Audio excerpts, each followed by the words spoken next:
CFA Level 1, February 2024 candidates, with just a month left to your exam, I'm sure you're anxious. And if you're looking for a last 1 month strategy, tips and tricks that helped me pass my Level 1 seamlessly, then you definitely have to keep watching this video.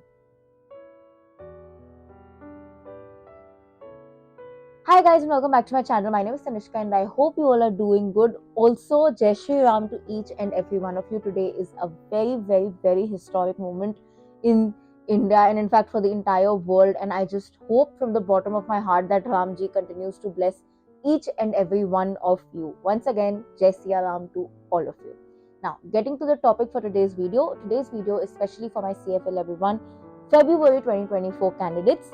It is a last 1 month strategy that helped me pass my Level 1. I've also included points that I've seen people around me use that have also helped them pass. So let's get straight to it. But before that, if you're new to this channel, then please subscribe. I need all your love, support and care.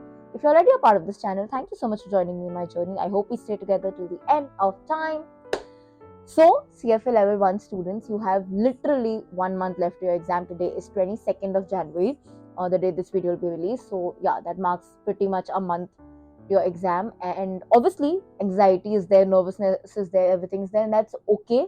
It's normal. Don't panic about it. Before I get to the strategy, the one thing I want to advise all of you is panic mein, is nervousness mein, is anxiety mein, please don't take any hasty decision to just defer your exam.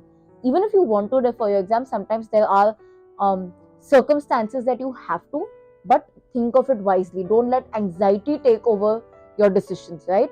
Think practically and then take that decision. Now, getting to the last 1 month strategy, I'm going to be sharing a few tips and tricks and things that you should have done, should do, etc. etc. First things first, as of today, you should have completed your first detailed reading, at least as of today, right? When I say first detailed reading, I've explained it many times what it means. It basically means reading the chapter, understanding the chapter, end of chapter curriculum questions, end of chapter Shweza questions.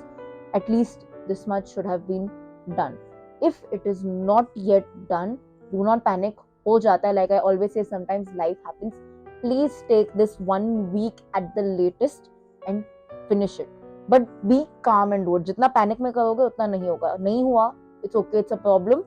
But now this last 1 week, utilize it to the best and complete that detailed reading. Please try to not drag it post this 1 week. Now, second tip that I would say is ethics. Please do not ignore ethics. I know I've told you this, guys, multiple times. I even gave it in the last 6 week strategy, but now particularly ethics should not be ignored. Make sure you are practicing at least 10 questions of ethics every single day from today till 1 day before your exam. Whatever day your exam is, till 1 day before, minimum 10 questions of ethics should be practiced like a prayer. जैसे सुबह उठ के हम पूजा करते हैं, कुछ भी like a routine हम करते हैं ना, like that it needs to be done. Non-negotiable point hai, and please only use the candidate resource to practice whatever you're going to be doing now, because understand one thing, last minute hai, it is always best to practice from the people who are setting the exam rather than finding other material. I'm not discarding any other material. Every material is brilliant. Teachers that provide material are brilliant, but towards the end it is always logical and makes more sense to use the institute material only. So please only practice from the candidate resource, right? Number 2 that I would say is, at this point of time, after you complete your detailed reading, try not to do something new.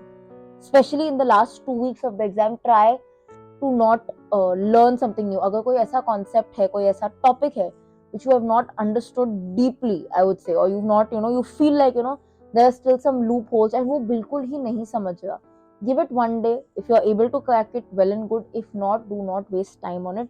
Rather, study it from the perspective कि अब बस exam pass हो जाए. It's okay. Some things get clear in level 2, some things get clear in level 3. It happens. Do not panic on that.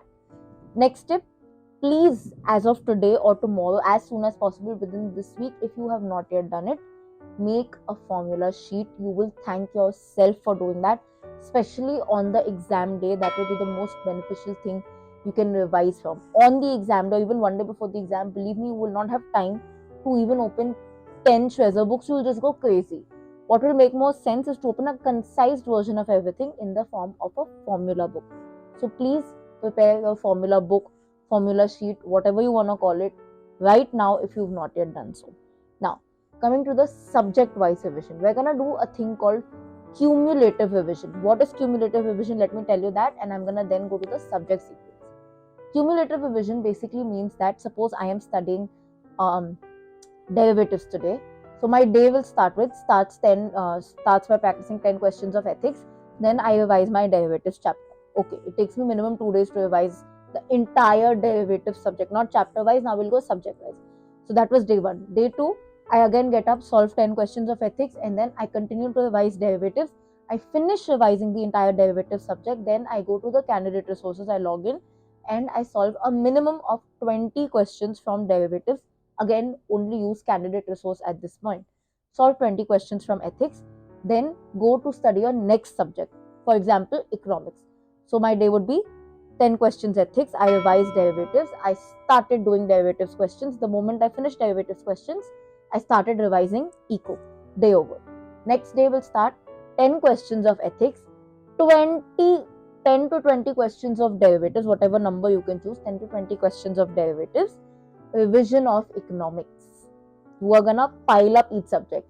Day 4 would be 10 questions of ethics, 10 questions of derivatives, finish eco revision, start practicing eco from candidate resources, 10 to 20 questions, then get on to the next subject. So basically you will accumulate each and every subject so that once, because now in the last 1 month, whatever you revise is gonna be your final revision.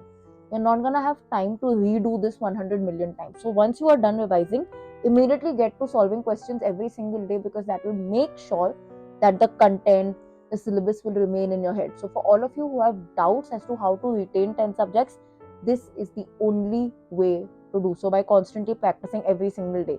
Even while you're revising another subject, you have spent 15-20 minutes to solve some questions from that subject. So that will make sure that slowly by the exam day you will be used to solving 10 subjects together, because that will become a habit. It will form a habit without you even knowing. So make sure you are following this method. Now, like I said, I'll give you a subject wise category. So I've divided all the subjects in 3 categories: category A, B and C. Category A के अंदर आता है ethics and FRA, which is basically the most important category. I'll tell you why. Ethics, because it is non-negotiable, you have to practice it every single day. FRA, why I say, is because FRA, if you have studied it the last in your first detailed reading, you are very lucky, because then you immediately just get to questions. You don't need to revise it again.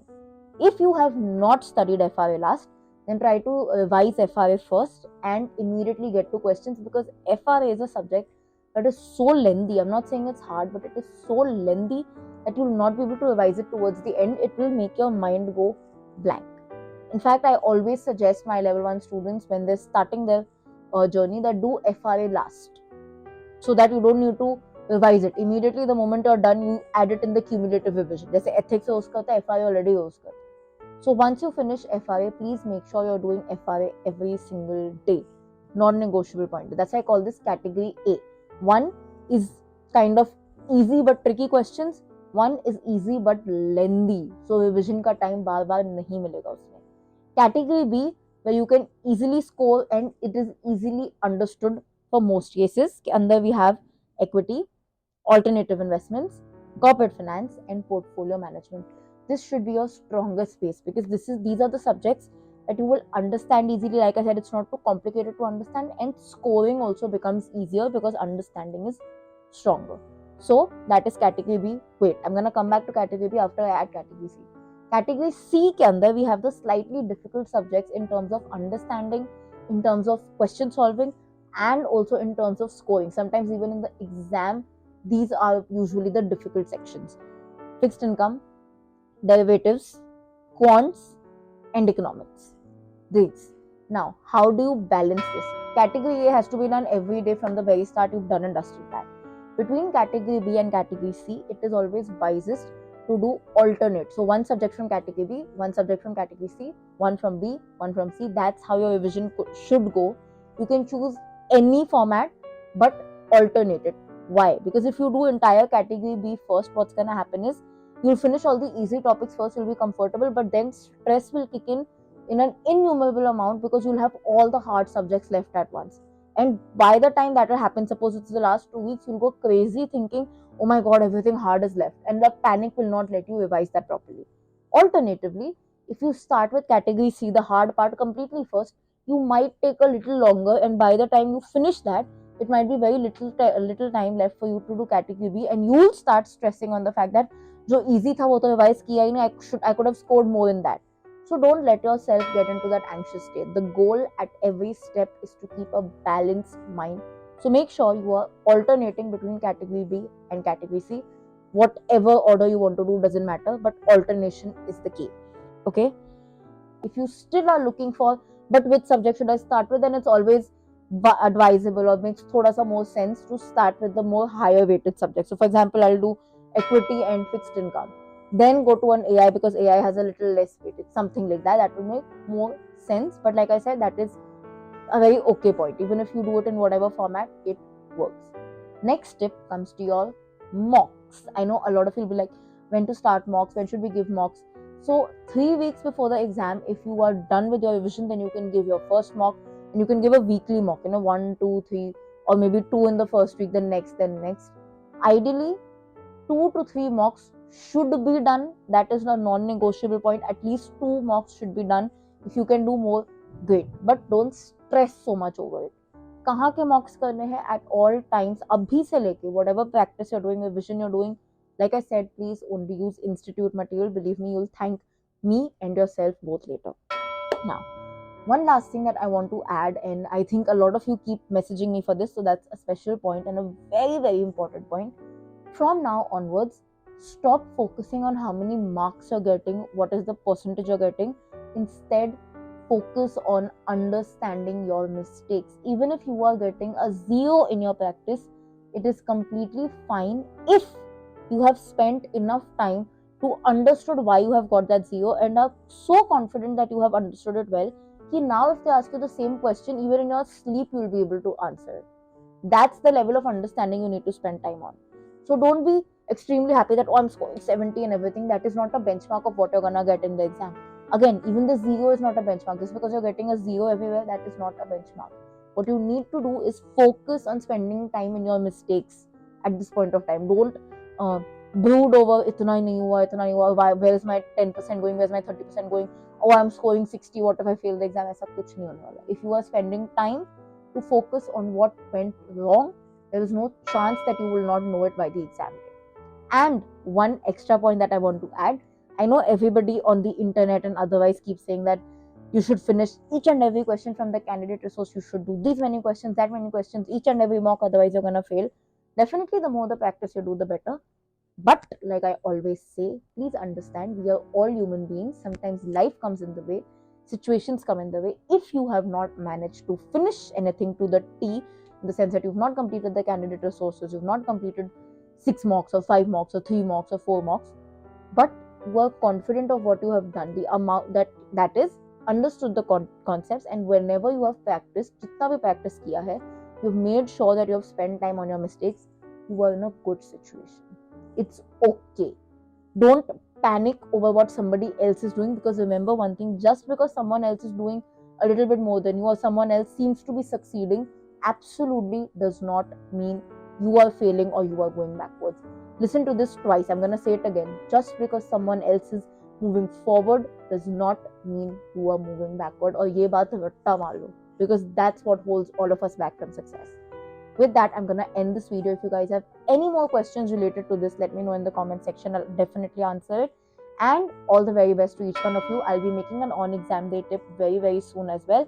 So stay tuned for that. And until then, if you like this video, don't forget to like, comment, share, subscribe. I'll see you guys very, very soon. Until then, keep sparkling and definitely keep learning. And also, Jai Shri Ram.